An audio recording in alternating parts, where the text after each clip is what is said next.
Manever I say ma PENDREAM TV. PENDREAM TV there, I see them yopo. The mind or the mouth is only able to articulate what the mind can conceptualize. So if something is beyond your understanding, it looks like it's impossible. Okay. And so should it not strike you as interesting that the very guys whose slogan is "it is possible" claim something is not possible? It tells you that they don't even believe in the possibility that they speak about. Look, the 24-hour economy is a very well thought through program. I've sat in meetings where the deliberations on the 24-hour economy have run as late as 3 a.m. Meetings that started at 5 p.m. because there's a full implementation plan. You see, the NPP is using their Mackin scheme to think about to think that everyone is like them. Remember when Nana Addo was asked as candidate Akuffo Addo on his free SHS policy? He didn't have a cost for it. He didn't have a plan for it. Till today, we don't have a free SHS implementation plan as we speak. It's an ad hoc. It's been ad hoc implementation. It's been young konkwa as we go for Kobo. That's basically what they're doing. And they think everyone is like them. We're not like that. We have a detailed document. And President Mahama was clear yesterday that, look, this 24-hour economy is already anchored in our 40-year development plan that we developed as NDP, under the NDC, under John Mahama, at the NDPC, the National Development Planning Commission. So there is already a policy document. We fleshed it out, and we have an implementation plan for the 24-hour economy. Look, the 24-hour economy is not supposed to be an all-sector, all-encompassing policy where people are saying, oh, are you going to go to farm at night? I've heard all of those ridicules and I mean those light-hearted jokes. But look, so it's not for every sector of the economy. We've been clear about that. Not every sector of your economy can run 24 hours. Even in the industrialized world, not every sector runs 24 hours. But you see, yes, there may be one or two sprinkling of business entities that have made a conscious self-made decision to engage in a 24-hour shift economy. And it tells you that that means it is possible. If private sector persons are able to take that decision on their own, then it means that if government decides to then give impetus to it, we can actually see more. And then you can then imagine the ripple effects. Now, I'll give you a typical example. A pharmacy I use, and forgive me, I may end up doing advertisement for them, is Top Up Pharmacy in Osu. One of the reasons why I use them is not just the quality of the drugs, but the fact that at any time of the day, I could drive to Top Up Pharmacy at Osu and get the medication I want. But one thing I'm very minded about is it's not the same people who are there in the morning who are there in the evening. It means that that pharmacy is employing at least 2 or 3 streams of workers. So it then means that the same business has created more employment because they ran 24 hours. If that pharmacy was closing at 8 p.m. or 9 p.m. like many other pharmacies, they would not be employing another stream of workers. So it then means that we have a clear example that private businesses that do this employ more. Now, if government decides that this is going to become a government policy, and what we have to do is now make sure that everyone who is running a 24-hour running on a 24-hour policy gets a certain government impetus, like tax incentives. So you run a 24-hour economy policy in your business, you're going to get certain tax breaks and tax credits. Okay? Now, that is something that does not exist today. That is something that other businesses who are not engaged in will want to get on board. Because, Sarah, if you were, for example, if you were producing hair locally, if Oh My Hair started its own hair production company in Ghana and was producing hair, and there was another company producing hair that had gone onto the 24-hour economy policy, and we're running 24 hours, and we're getting tax credits, tax holidays, and tax rebates, and Oh My Hair was not, it automatically puts you at a competitive disadvantage. So the impetus is for you to get on board, because those tax credits will drop your cost of production as well. Right. So it's important that we give other businesses an incentive to come on board. Now, another thing is that for businesses, it's cost of power. When you talk to any business in Ghana, be they salons, be they restaurants, be they whatever it is, any business that runs on power, that runs on electricity, will tell you that power power, the cost of power is one of the major cost items in the running of business. Now, when you get on board the 24-hour policy, we've indicated, and that's why I said if you look at the implementation plan, there are going to be specialized tariffs for businesses that are running on the 24-hour policy. You know why? Because we generate power 24 hours a day. Now, in the night, when everybody shuts down and goes to work, we have excess power that goes to waste that we still have to pay for. So if right now factories are working and using that power, and you don't need, if we're selling a kilowatt of power at 10 pesos per kilowatt hour, and we are paying for that for nobody using it, and now we have companies coming on board, and instead of them paying 10 pesos, they're now paying 5 pesos. It helps the state to get some revenue for the power that's used, that is not being used normally, but it also becomes cheaper cost. So then most factories will now ramp up most of their production at night, where cost of power is less. So that again is an incentive. That's something that's not happening. And I'm showing you the things that are not happening today with the 24-hour policy that will make it workable and attractive for other people. Now you have filling stations, so for example. Before you get to the filling station, so the existing companies or businesses that are already running a 24-hour program, if you become, if you win power in the... When we win power on the 7th of December and come into government on the 7th of January. Will they benefit from these incentives? Absolutely. Or just because they are already implementing? No. So once they come on board, and I'm sure there's going to be an implementing agency that's going to oversee the 24-hour economy policy.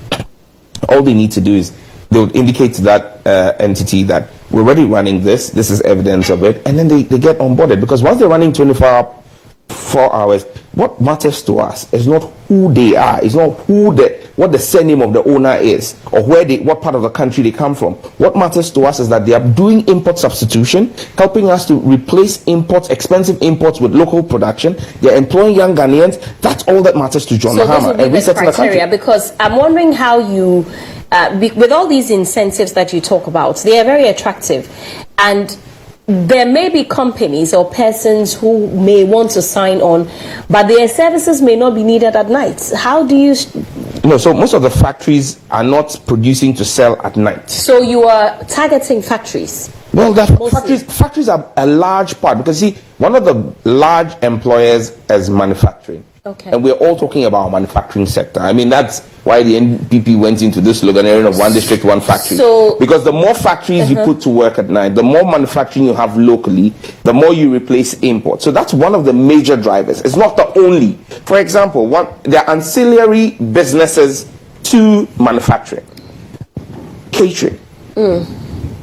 Once people are working at night, they will eat. You understand me? Transportation. Yeah. So all of these are ancillary businesses that will definitely benefit from the 24-hour economy. And that's what I was coming to with the filling stations. Once transportation is running at night, you're going to have people buying fuel at night. But then right now, most of our filling stations don't operate at night because of security challenges. And so President Mahama stated that, again, it is, I use the example of Top Up Pharmacy. They've had to employ private security there. But that private security, is he armed? He may not be. But if we were able to put a lot more armed policemen on night rotation duty to ensure that we had enough security in enclaves where the 24-hour economy is operating, or general state of visibility across the country, two things happen. You create the secured environment for businesses to operate without fear of robbery, but what you also do is it means you're going to increase recruitment numbers in the security services. So you're creating new jobs in the security services, and you're providing a secured environment for others to operate. So the 24-hour economy is a detailed one. For example, you look at an industry like agro-processing. About 40% of flowers that are sold in Holland come from Kenya. The flight from Kenya to the Netherlands is at least 3-4 hours more than the flight from Accra.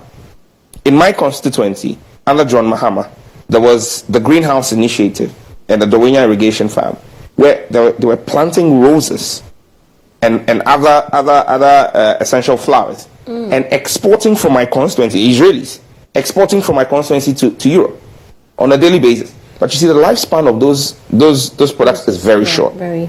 They cut, it needs to be refrigerated and flown out immediately. And so what you then need to do is now have an impetus to allow agro-processing, for example, to serve the European market and all of this market. So you have farm gates that are producing the raw material, and now we're just selling the raw material. If we allow agripreneurs, and agribusiness is a key part of President Mahama's next government, and we begin to do value addition. In my constituency again, there's a company that exports yams.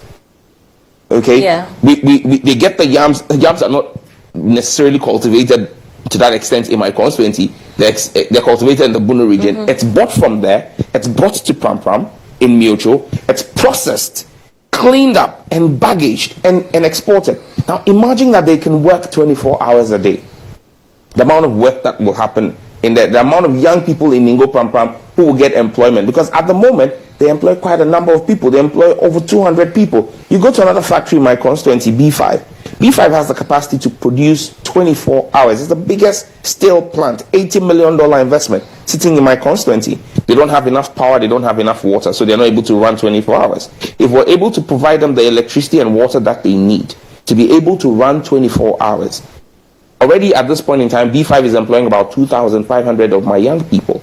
Now imagine if they run a second shift. So those are the kinds of life-changing impacts, real-life scenarios that I'm giving to you. Atlantic Life Sciences is one of the first vaccine producers in Ghana, again in my constituency. Atlantic Life Sciences has the capacity to expand its production if they were giving the impetus that they need, given tax breaks, given the water that they need. Today, the government of Ghana, President Akuffo Addo came and commissioned their new building with pump and pan entry, slapped 1D1F. It's been 2 years. They still don't have water. They still have to use their own tankers to go to Abayime to fetch water. So these are the things that you need a government that has its head properly screwed on, that understands what the policies are to lead about the industrial revolution of Ghana. Okay, now let me take you back to the filling station example that you gave. With these incentives, once again very attractive, assuming that 10 filling stations decide to come on board and run a 24-hour program, what if people don't turn up to buy the fuels? They're just going to be open there and just be sitting there? If the factories are working, if the businesses are running, there's going to be transportation. Once there's transportation, the cars will not run on air, they will run on fuel. But how many vehicles or cars are we going to, or are we expecting to be moving around? So I know that you travel a lot. And in economies that run 24 hours, New York is a city that they say never sleep. It's happened. You see, we must look. We are not New York. But that's where we're headed for. Isn't even close to that. No, it's not about population. It's about creating the environment for it. Listen, the few filling stations that run 24 hours are on the Oxford Street. Yeah. Why? Because there's always activity running on the Oxford Street. So there's a business case for them to run 24 hours. 24 hours. So I'm saying to you that even today, the part of our city, of our country, that stay awake till 2-3 a.m. You see that businesses still run. You still see the woman selling Indomie at 2 a.m. because there is a market for it. You need to create more of those markets. We need to make sure that Tema doesn't go to sleep at 6 p.m.